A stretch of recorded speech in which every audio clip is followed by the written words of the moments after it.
Hello out there and welcome to Lewisville Summer Online. This week is August 13th and we're so happy you've chosen to connect with us here. Speaking of connecting, we'd love it if you'd sign up for our weekly newsletter and follow us on our socials. You can head over to Lewisville.Church and click on Connect anytime to let us know how we can be of service. Our Sunday services have moved to Wednesday evenings for the summer, and our weekly teaching will always be here online, posted the following weekend. If you're able to join us in person, we would love to have you join us for a community meal at 5:30 and our worship service at 6:30. Kidsville Summer gets going at 6:15, so bring the whole family. And don't forget, we'll be returning to Sunday morning services starting September 10th, so mark your calendars for that switch.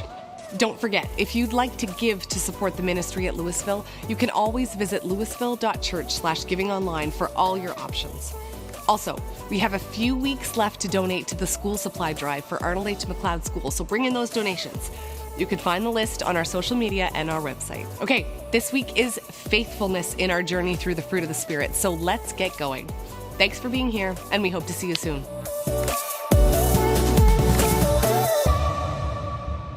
If we haven't met before, my name's Josh, and I hope that today, somehow, some way, that the presence of God is encountering with you wherever you are, in your seat, or if you're watching online someday. I hope you have an encounter with Jesus. Maybe through something that's said, or maybe through a conversation, or whatever. I don't know what it is, but that's what my hope is for you. Let's jump right in. I'm going to show you a few pictures, and I want to know if you can smell them, okay? So here's our first picture. Let's take a look. Can you smell them? Get it, Jake? You're one of the interns. That's actually our interns. We have 5 interns this summer that are absolutely a blessing. And so if you've seen what we've been up to in the community through our different locations, we go into parks, meeting with kids out there. They've been doing the meals and the food prep, Kidsville Plus and everything in between. And there's a couple weeks left with them. And so if you get a chance to encourage them, you should. You really should. Okay, the next couple actually are pictures that you're going to try to see if you can smell. Okay, our next one here, there we go. Can you smell that? Like when you see it, is there like a sense? For me, there is. There's like coming home and mom made white bread. That's like a sick day. You can, fresh, warm white bread. You can cut it, a little bit of maple butter, a little bit of honey. Let's try the next one. Our next one is Axe Spray, yeah. You know exactly what that smells like, for better or worse. I work with youth ministry, and Axe Spray actually isn't the worst smell. Not Axe Spray is actually worse, believe it, yeah. But that's a distinct smell. One more smell. I'm not sure what comes to your mind, but for me, I immediately can smell my grandfather, like the cufflinks for me, that picture. And I don't know if, I'm sure on the bottle it would say what the notes were, whether it's cedar wood or citrus, whatever. I couldn't tell you what that is, but I know it smells like him.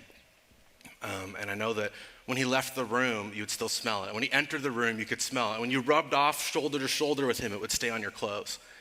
And as we look at the fruit of the Spirit this summer, that's how I picture it. Like it's, what the fruit of the Spirit is his scent. It's the fragrance of Christ that we're supposed to carry. It's one thing with many notes. And it's kind of, I can't necessarily point to it and describe it in one perfect word other than his scent. That when you spend time with him, rubs off on you. When you're around it, it's in the room when he leaves, and it goes before him. And as Christians, as someone who hopes to be a good disciple of Jesus, I hope that I can get better at giving off the fragrance of Christ, that I can exude or ooze or that fruitcake and all the examples we've had this summer of what it means to have the fragrance of Christ, the fruit of the Spirit, be part of us. We're in a series, as I'm saying here, the Ripen series, and today we're going to talk about the note, the scent, the virtue of faithfulness. Pistis is what the Greek is there, and it's not necessarily that you are faithful to something, like you are faithful to God. It's that you are worthy of being trusted. It's the virtue of faithfulness, not that you are a faithful person to something else necessarily. And that's a little different. I feel like most of the times I was reading through what Jesus' words were, and oftentimes when the word faith is used, it's about like whether or not you're faithful to him. And that is an important thing, and that's a good thing, and I want that for us. And also, there's this idea of being trustworthy and faithful that matters to Jesus, obviously, because it's in there. So we're going to look at Matthew 25, starting at verse 14. And we've got 16 verses to work through, so you'll have some time to open it up in your apps or in your Bibles. Matthew 25. We'll be hanging out there the whole time. Should be up behind me. I'm reading from the NLT. Again, the kingdom of heaven can be illustrated by the story of a man going on a long trip. He called together his servants and entrusted his money to them while he was gone. He gave 5 bags of silver to one, 2 bags of silver to another, and 1 bag of silver to the last, dividing it in proportion to their abilities. And then he left on his trip. The servant who received 5 bags of silver began to invest the money and earned 5 more. The servant with 2 bags of silver also went to work and earned 2 more.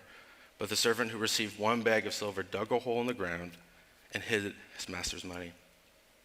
After a long time, their master returned from his trip and called them to give account of how they'd used the money. The servant to whom he had entrusted 5 bags of silver came forward with 5 more and said, "Master, you gave me 5 bags of silver to invest, and I have earned 5 more." The master's praise was full. "Well done, my good and faithful servant. You have been faithful in handling the small amount, so now I will give you many more responsibilities. Let's celebrate together."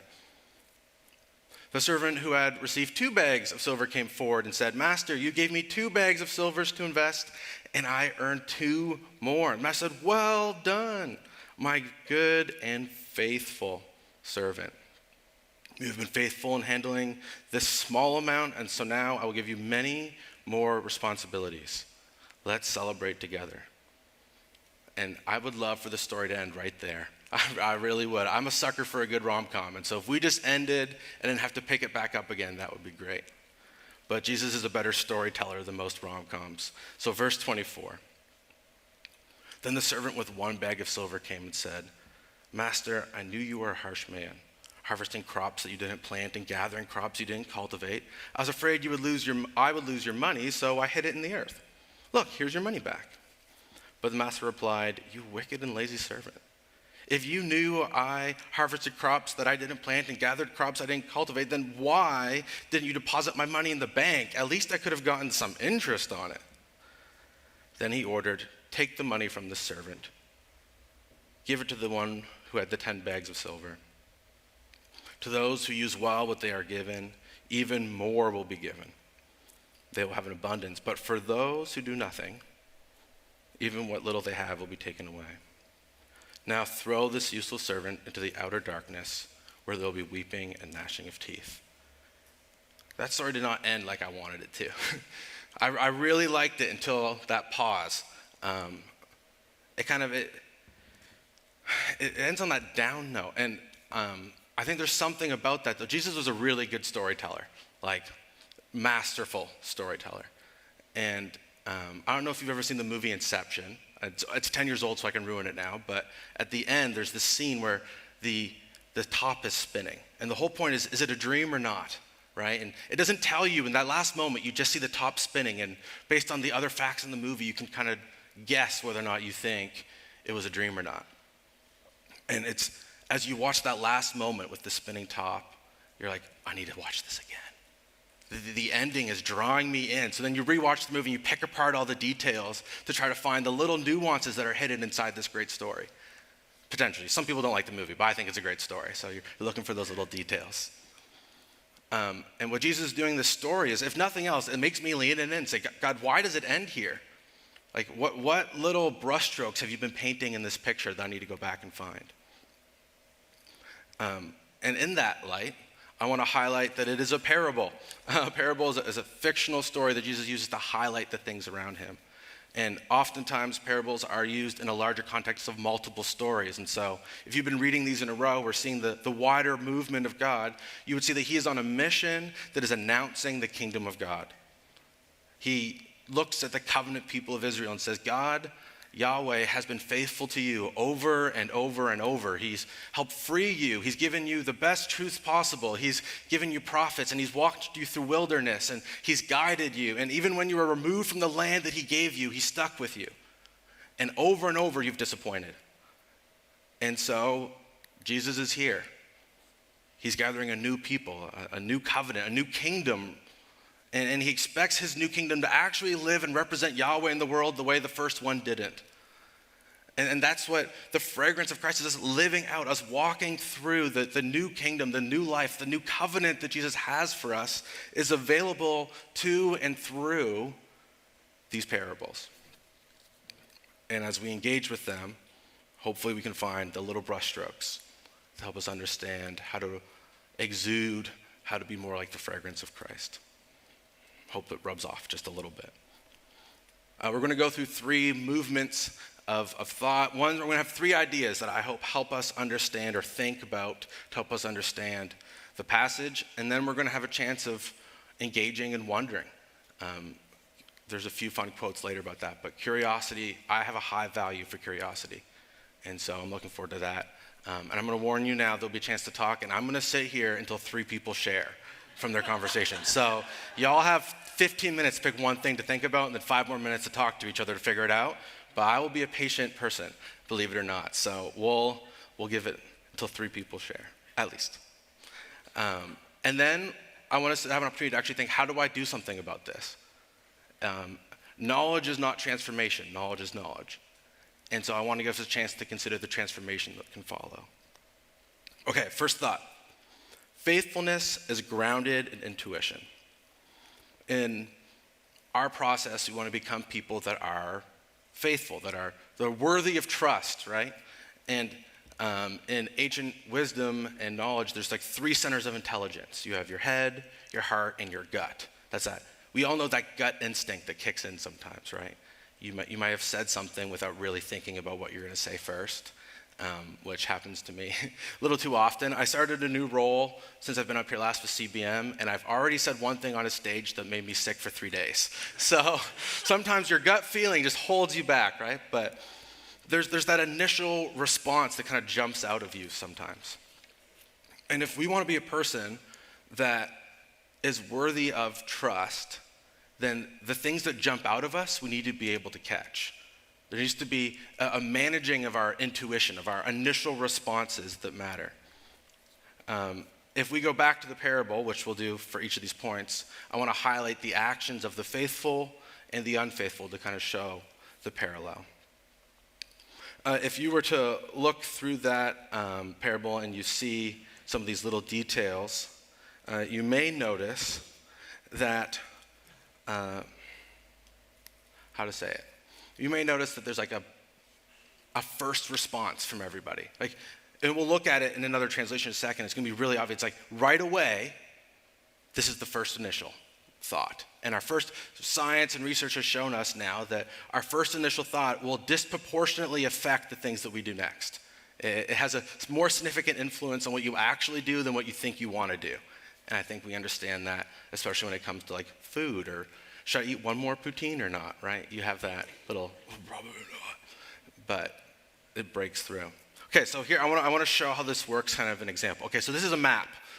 Let's take a look at my map here. Okay, can anyone tell me what that is? This is the easiest one.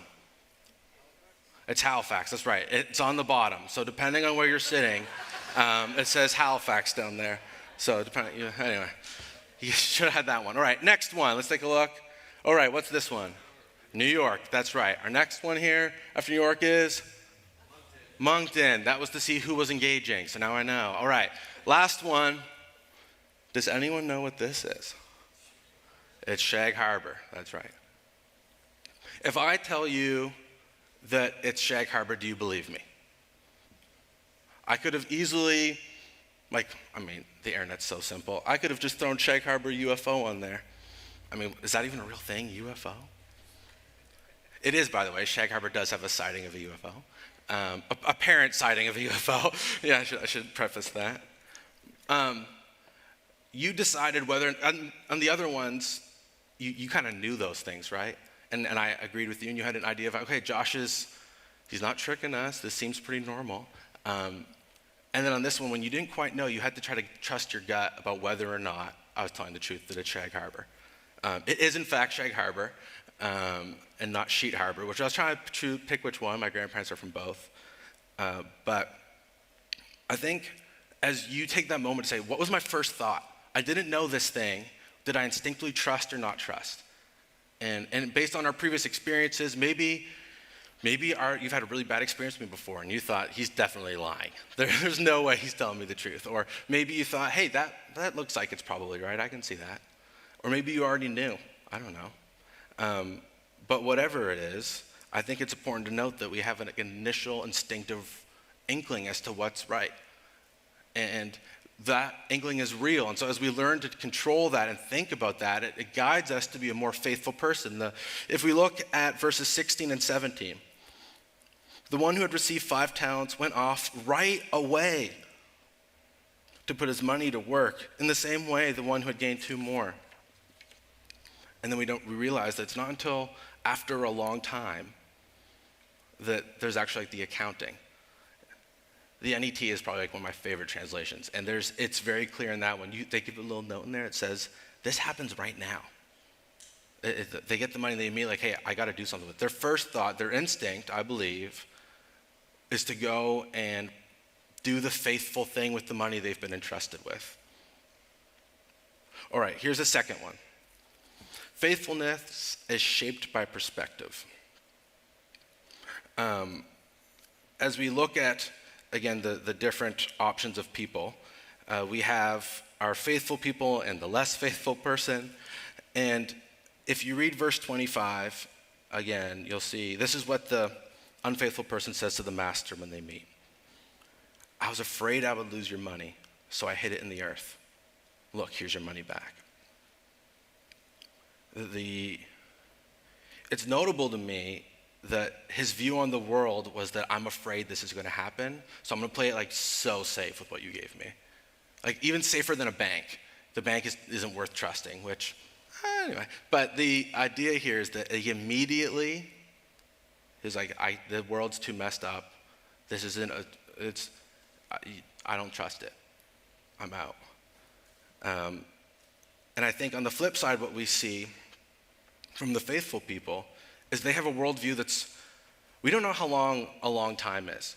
So maybe it took them 20 years to double the money, which actually time value money isn't that great, but who knows? Maybe it was 8 years, maybe it was 3. It's just a long time, that's not the point. The point is that out of a worldview that said something positive can happen, they were worth trusting.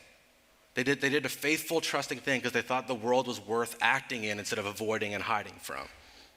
I don't know if you have someone in your life that this makes sense for, but St. Augustine said it this way. Faith is to believe what you do not see. The reward of this faith is to see what you believe. The unfaithful servant believed nothing good could come from the world and from that money and that resource, and nothing did. That was his belief, and nothing happened. And on the flip side, there is a belief from the others that, look, if we do what's good, at least in this parable, it works out. And I think that we learned something from that. Richard Niebuhr identifies 3 ways that people tend to see the world. He's a theologian and philosopher. The first one is that the world is hostile and threatening. From this worldview perspective, everything's out to get you.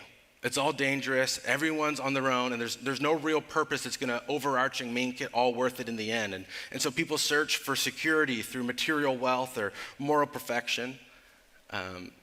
Everything's out to get you, even the bank. So I can't keep my money there, I'm just gonna bury it in the ground. There's also the worldview that everything's indifferent. Nothing really matters.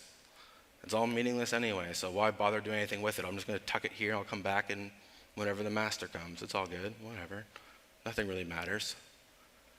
When I think of the people I want to trust with the things about my life, I hope everyone in this room has someone they can trust. I really hope that for you. And there's things you need to process with someone that you trust. And I don't want to process those things with someone who thinks the world is just hostile and threatening or the world is all meaningless. That doesn't sound like Jesus to me, and that doesn't sound like someone that's worthy of my trust right now. For some levels of it is, but I want more than that. I think Jesus offers more than that. And so we have our third perspective of giving and gracious. In this understanding, yes, there is a very real randomness, suffering, and evil in the world. It sees the universe, though, as a whole to create and sustain life, that there is purpose and reason even when it doesn't look like it. And I think that looks more, and Niebuhr does, I'll just steal it from him, that looks more like what Jesus, how he sees the world. That stuff is still really hard and messed up over and over. And yet, there's an opportunistic view. There's stories of people in camps that get stuck in prisoners of war who can see the world as realistic, that, you know what, this is going to be really hard, and it's going to go on and on and on. And those who didn't see it realistically and thought, this is going to end tomorrow, they didn't make it. And there's stories of people who thought, on the other end of that, like, you know what, it's all pointless, we're not going to make it anyway, so why bother? And they didn't make it. But we have the story of men and women who could be both see the positive possibility and still be realistic about what this is going to look like. And I think that's what Jesus brings into the world. In times when I don't see a positive outcome, there's this faith, there's this trustworthiness that goes below. An example of this, kind of to put it in like a very practical application of how it might play out to have these worldviews. It's not exactly perfect because it is about a 1.5-year-old, but I think we'll do our best with it. My daughter has these 2 little bunnies that she loves, these little stuffed bunnies, and she wants to take them to bed, and she wants to walk around the house with them, and Bunny 1 and Bunny 2. And when we were at like a camp this last weekend, or a family camp, and there were these 3 kids who she kind of wanted to share differently with the 3 kids. And they had different personalities. And I think when you're that young, we know that people are, they are people, that's crazy. But the little people are trying to figure out if they can trust people, and if they can trust the world around them. Disproportionately, like we always are, but disproportionately when you're that young. And so it's something that we're always watching. And it is a roller coaster ride sometimes, as with everything else with a toddler. It moves around. And Essie, there's these 3 kids. I'm not going to name them because I don't want Essie to think I'm a snitch, but these 3 kids, the first kid was just like anytime they got around to the toys, they just took them all. Like up in the play space, they would just grab all the toys and hug them and keep them all themselves and kind of think, this is all for me. You're not taking nothing. And Essie did not want to share her bunny with those kids. And then there was another kid who just sat there and didn't give 2 flips about the bunny, and they didn't get it because they're indifferent. It's all meaningless. Why would I want a bunny anyway? And then there was a third kid, and the third kid came up and gave Essie, so they were generous and gracious, and gave Essie this little baby doll thing. And Essie just loved it and hugged it. And then when the kid went to go grab Essie's doll, she was cool with it. No one gets to use the bunnies because those are Essie's at the end of the day, but they do get to share the doll at the end of the day. Essie didn't want to share with the other ones. She didn't trust them. This kid's hogging everything, and this kid doesn't care. There's no relationship there. But for the person who's able to be gracious and generous, there's an expectation that this person is somehow more trustful. I can put more faith in that person not to screw things up or whatever else little 1-year-old and a half thing was thinking. I don't know. Last thought, and then we'll turn it over. Faithfulness is built through trust and relationship. I think what gets lost sometimes, if you've read this, like I said, bags of silver, that's what my NLT says. You might have talent, 5 talents, 2 talents. They're not quite sure how much money that is, but it's most likely 1 talent is 20 years of wage, is about what most likely it is. And so the 2 talents is like $1.6 million in today's money. And it blows my mind that verse is like, I trusted you with a little, and now you get trusted with a lot. And like the 5 talents is $4 million. It's like, I trusted you with a little, and now I can trust you with a lot. In relationships, there is this development that happens as you trust each other with a little, and a little more, and a little more, and a little more. And I think it's interesting that it's not because they did so well, they don't get to retire. They're not done. You've reached the end of what you need for faithfulness. You no longer have to steward anything. You did it. It's more like, no, like we got to keep going. Now go back out there, reinvest that. You get to keep growing. Connected to that idea is that these faithful ones were given a lot of money, and they didn't do the wrong thing. They built trust. Like, they do the right thing, right? Obviously, they come back with it. They made money with it. They don't waste it. They steward it well. And because he trusts them in that, he can trust them in more and more. And on the flip side, our third servant clearly doesn't even have a relationship with the master in the first place. Because if you remember, he basically just says, you're cheap and cruel, so I hid your money so you wouldn't get mad. He doesn't seem like a cheap, cruel master to me. The kind of guy who's going to invest that and trust people with it and send off and come back and give people freedom like he does. I think that there's not a relationship that already exists between the unfaithful person. And so as we grow in our relationship with Christ and as we become faithful to, like Jake and I have known each other for 2-3 months now.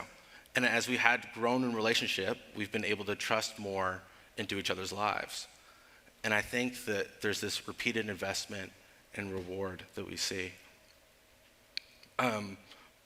Connected to that, as you invest and reinvest and you get deeper in your relationships and prove yourself trustworthy, is the idea that there's risk involved in trust. I don't know if anyone here has ever done a trust fall before. Probably. It's like such a, has anybody? Anyway, I feel like almost everyone, at least you know what it is. So as you fall backwards and someone catches you, you are trusting that they are trustworthy or faithful enough to not move out of the way. But when you get home and you lie down on your bed and you fall backwards, you don't trust fall onto a bed because there's no risk. The bed's going to be there. As we become faithful people, we are risking a little bit every time as we re-in for what's coming next.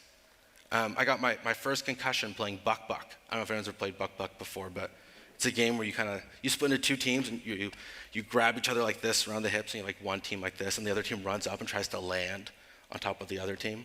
So I go over and I'm running much faster than this, but I'm running and they're like this, and my buddy's on top. I'm trying to land on top, and I jump, and my buddy turns around to look at me, like, oh, what's he doing? And as he turns around to look, just elbow clocks me in the side of the head as I'm trying to fly on this pile of people. And I was out for a few minutes. But I trusted that he wasn't going to throw his elbow up. Do you know what I mean? Like, that made no sense to me, that's how you play Buck Buck. That's not how we've ever played Buck Buck before. And so I risked the fact that he would throw his elbow out, which failed that time, but we're still good friends. He's still my best man at my wedding. Like, you can get over some failed risks sometimes. But as we grow in becoming a faithful and trustworthy person, the point is that we're risking a little bit every time. And that we should be someone that people feel safe enough to take a little risk with. That is the scent of what Jesus expects from us. So there's 3 ideas. 3 ideas that I think help us understand the passage. And as we move from think into wonder, faithfulness being grounded in intuition, shaped by perspective, and built through relationships, I want to take a few minutes to kind of ponder. Parables are really cool in a lot of ways, but it's almost like Jesus gives us like a tableau and a painting. Because we don't get all the depth of everything else. We just get what we look at and these little brush strokes. And I don't know if I love just looking at a really cool painting and saying, like, I wonder what that guy was thinking in the artist's mind. And as we use our biblical imagination, Baxter Kruger has this to say. The bridges of understanding we build through biblical imagination can help us cross over into the truths of the text in new and life-changing ways. Just like picture yourself as one of these people. What is God trying to say? William Ward says, curiosity is the wick and the candle of learning. Just be curious about it and trust that the Spirit is here with us. I have so many questions about this text still. I've spent hours and hours looking at all sorts of stuff, and I have so many questions. I wonder, like, how long was he gone? I already mentioned that once, but I am kind of curious, like, how long did he leave? And when he was away, what did the others think? Like, did the guy who buried it, it's been a long time, we learned that. Like, did he ever think, oh, I wonder if anyone dug it up? Or I wonder, like, should I go do something with that? And for the others, like, all they did was win, no matter what. And I wonder, like, what if they didn't? Or was there points when they weren't winning? How did that feel? I don't know. I just don't know. And so I want to turn it over to you guys. If you don't feel like wondering and picturing yourself in the place right now, or maybe you just want to wonder about Facebook, that's fine. Open up your phone. There's coffee in the back. And when I come back up, I'm going to sit here and wait until we get 3 people sharing what they talked about. So let's do it. Awesome. Thanks, guys. All right. What good questions or thoughts, or what are people kind of pondering on? What were we talking about?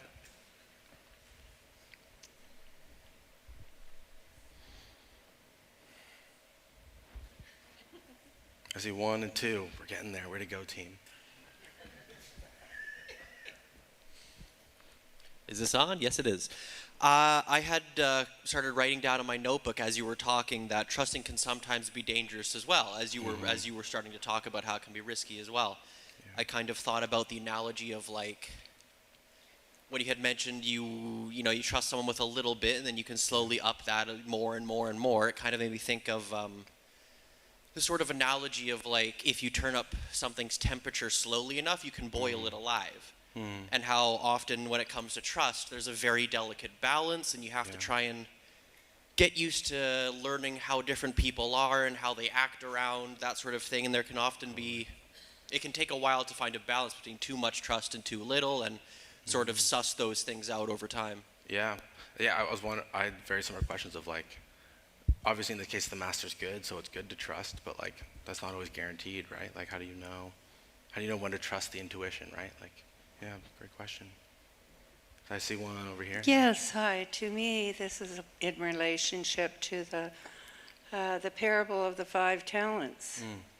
How much you trust and believe in the Lord, how willing you are to be able to go out there in the field and preach His word to others. The one in the second situation there, they're a part-time giver. A part-time doer, trusting in the Lord, trying to spread His word, but not full-time. And then there's the third person that believes in Him, but are they sharing? Are they allowing others to know just what a wonderful and giving God we have, and Jesus, His Son? So these are the 3 different scenarios. Yeah. It's our trust in Him, our getting out in the field, and spreading the good news, which is what He wants us to do. Yeah, we get stories of being given resources, with time, energy, money, like the gospel, and how are we using that? Yes. Right? Like what does that look like, and how do we bring what we can, right, and what we've been given? Bring it to the table, yes, and share with love. Yeah. Absolutely. Yeah. Thank you. Thank you.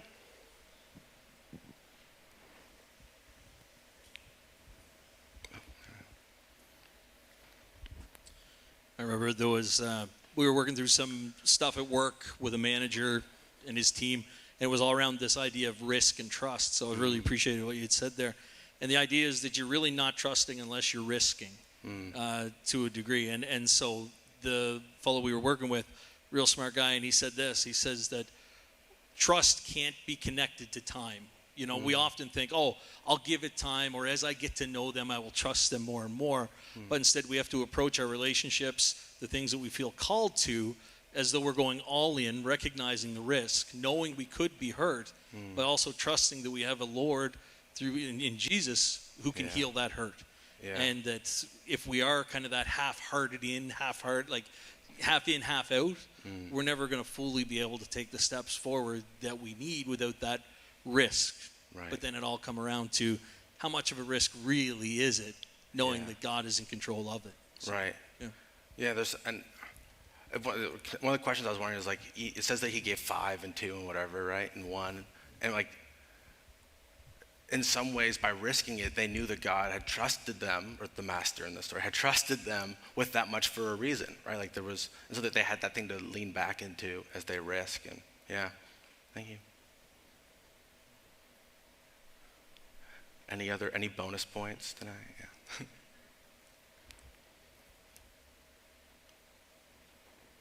Cool. Thank you guys for talking where you're sitting and sharing.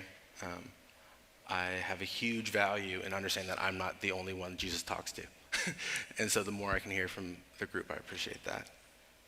One last thought from me, and that is that, again, back to before, this idea of knowledge and more than just knowledge. As we've kind of talked about faithfulness and highlighted some ideas, the sentence that kind of put it together for me was, faithfulness is grounded in intuition, shaped by perspective, and built through relationships and trust. What I want to challenge us with, myself included, is there one of those three that you want to get a little better at? Even in the fruit of the Spirit, we get Keller in his book about it, talks about how we have there's symmetry. If I'm more dispositioned to joy than I am to consistency. And so you meet people out there who are like full of joy and then flaky all the time. And in the fruit of the Spirit, if it's one scent, if it is together, there's this symmetry that grows, right? And so we need to be balancing our dispositions and the things that Jesus is working on. And so as we look at these three ideas, is there something as you grow in being a more trusting, as I grow in to be a more trustworthy person, a more faithful person, is there one of these we need to work on? Grounded in intuition. Is your gut response, is your first initial response look like how you think Jesus might initially respond? And I don't know if we'll ever totally get there, at least I haven't yet, but I want to get closer to it. Are you way off all the time? You're like, I probably need to figure out how to change my initial response and what that might look like, and allow the Spirit to partner with me in that transformation. Shaped by perspective. Do you think the world is, I'm a fairly positive person. That's my disposition on most things. Unless I'm alone, then I'm probably sad, but isn't everybody? Yeah. I think that as we understand and are shaped by perspective, we need to be looking at it and say, God, I don't see the world the way you do. And I want to. Like, I want the Jesus-colored glasses, or whatever. I missed the whole rose-colored glasses thing. That was before me, I guess. But I want to see the world the way he does. I want his perspective on the world. And I want to be someone that is in relationship with people and that they trust me in those relationships. And if you're not, I hope that happens for you. I hope you put yourself in places where you can build new relationships and you can risk it, knowing that Jesus is there to catch you as you build in that. And if you want to be a youth leader, I'd love to take you so you can build those relationships. That's like a freebie plug just for me. I think that we live in a culture that does not highly value being consistent and faithful. And that comes out in a billion ways I don't need to tell you. Maybe not a billion, but a couple hundred. And I hope that as we become more of the fragrance of Christ, as we give off his scent, as we taste like his fruitcake, or whatever example works for you, I hope that when I leave room, people are like, man, I can really trust that guy. And that's not true of everyone, but it's true of Jesus. And so I want that. I want that for me. I want that for us. I'm going to close in a prayer. And as I do, I'm going to read one from Ruth Haley Barton. And I'm going to challenge you to think, is there one of these three that you think, I can partner with Jesus? And step two, partner with someone else to try to get better at this. Say it out loud to one person. All right. Allow me to pray. God, gather me to be with you as you are with me. Keep me in touch with myself, with my needs, anxieties, my angers, my pains, my corruptions, that I might claim them as my own rather than blame them on someone else. Lord, deepen my wounds into wisdom, shape my weaknesses into compassion, gentle my envy into enjoyment, my fear into trust. Oh God, gather me to be with you as you are with me. In your name, amen.